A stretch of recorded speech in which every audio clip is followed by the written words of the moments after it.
Romancier, homme de théâtre, cinéaste prolixe, capable d'aborder toutes les thématiques sociales, intimes, politiques, psychologiques, Elia Kazan n'a cessé de peindre l'Amérique et ses démons durant une vie qui épouse le siècle puisqu'il naît en 1909 à Istanbul d'une famille grecque et meurt en 2003 à l'âge de 94 ans. Il a 4 ans quand ses parents s'installent à New York. En 1932, il intègre le groupe Theater créé par Lee Strasberg. En 1934, il s'inscrit au PC, va à Hollywood, revient à New York pendant la guerre et devient le metteur en scène de théâtre le plus réputé de Broadway. En 1945, il signe ses premiers films pour la Fox. Son style est déjà là, vigoureux, réaliste, énergique. Un tramway nommé Désir est le premier grand film de Kazan, le seul qu'il ait d'abord mis en scène au théâtre en 1947 avant de le tourner en 1950.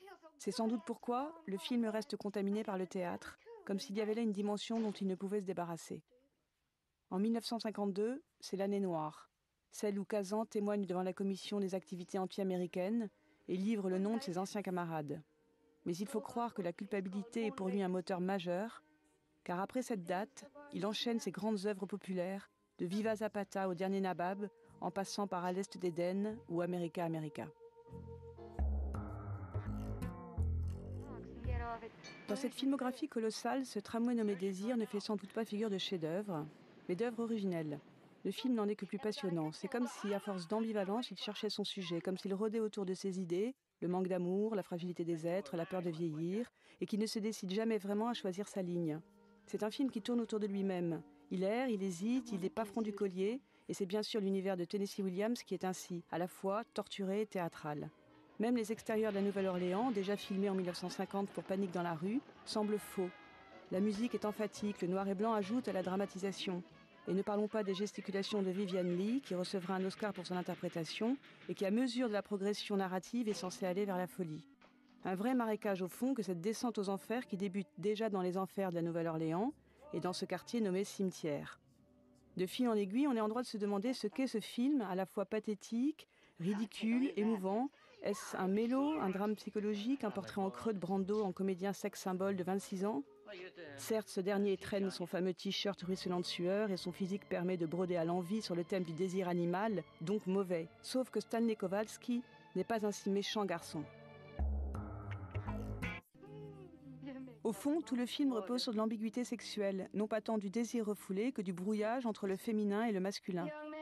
Derrière la féminité qui se présente comme une mascarade et la masculinité qui se présente comme une fanfaronnade, j'emprunte cette association au psychanalyste Paul-Laurent Hassoun, il y a là un inconscient bisexuel qui travaille tout le film. C'est cela le vrai marécage.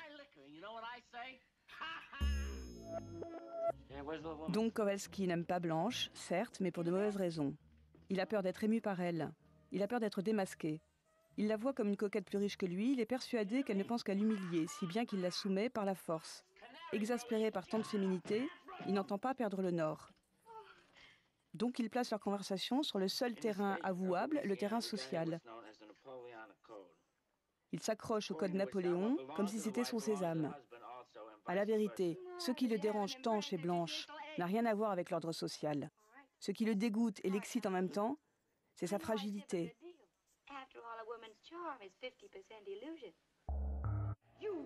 Kowalski n'est ni stupide, ni cruel, ni méchant, mais si fragile lui-même qu'il est incapable d'assumer sa féminité. Du moins quand il est seul face à Blanche, parce qu'il peut l'assumer face à sa femme Stella, qui au fond est l'homme du couple. C'est tout le sens de la fameuse scène où il appelle sa Stella depuis le bas des escaliers. On dirait qu'elle a attendu ce moment-là durant des jours, si bien que la scène est saisissante. Elle fonctionne comme un ralenti. Stella n'en finit pas de descendre, filmée en contre-plongée, et littéralement elle joue un rôle, comme si elle était en représentation, répétant inlassablement la même scène qu'ils se sont déjà jouée. Comme si elle répétait sa grande scène, toujours la même, celle qui se reproduit chaque fois que Kowalski se repent. Celle qui, à force de se répéter, touche au sublime, va vers l'idéal romantique, les larmes et l'amour mêlés. C'est aussi une parfaite métaphore sexuelle. Stella vient à son homme comme on vient dans l'orgasme. Kowalski l'emporte dans ses bras pour lui faire l'amour, mais à l'écran, ils l'ont déjà fait.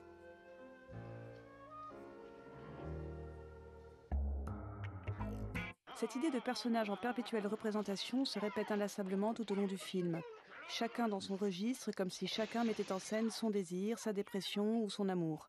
Tous sont comme des enfants égocentriques qui n'en finissent pas de se chercher et de se contempler. Kowalski, incapable d'assumer son ambivalence, porte en écharpe son arrogance et sa vulgarité. Stella protège sa sœur, mais met en scène jusqu'à ses disputes avec son mari. Elle est d'ailleurs aussi violente que lui, et elle ne peut pas s'empêcher d'être fière de ses débordements, la preuve au début, lorsqu'elle montre Kowalski à Blanche en lui disant « c'est celui qui fait le plus de boucans ». Quant à Blanche, elle recrée une douceur de vivre fictive, met en scène sa mélancolie, invente une galanterie artificielle et se réfugie dans une névrose narcissique. Lune, bonsoir, dit-elle dans sa grande scène de séduction avec le sage et naïf Mitchell. Elia Kazan n'a peur de rien. Il filme ses personnages dans un clair-obscur où les ombres menacent mais où Blanche fait semblant de croire à un amour possible. Et toute la séquence ruisselle d'ingénuité artificielle. Puis de trivialité. La mise en scène est d'une simplicité biblique, on se croirait dans un Walt Disney. Enfantin et narcissique donc, il joue jusqu'à la rupture brutale où la musique d'Alex North intervient. Quel âge avez-vous ?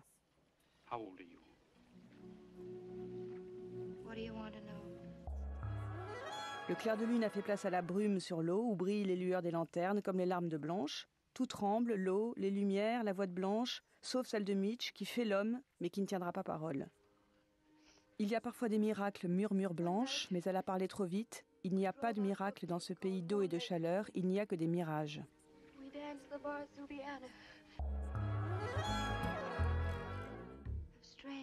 Blanche, qui malgré son prénom est prisonnière des ténèbres, bascule dans la folie en minaudant.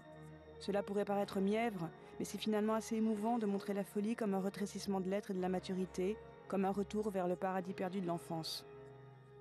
Comme quoi, malgré ses ridicules, le film existe bel et bien parce qu'il y perce une vérité profonde. C'est un précipité d'humanité où grouillent le masculin et le féminin, la mélancolie et la gaieté, le désir et la mort. Tennessee Williams était homosexuel, il était aussi dépressif, mais d'après Elia Kazan, il était très drôle. Et surtout, il savait qu'un bon personnage est celui qui garde son mystère.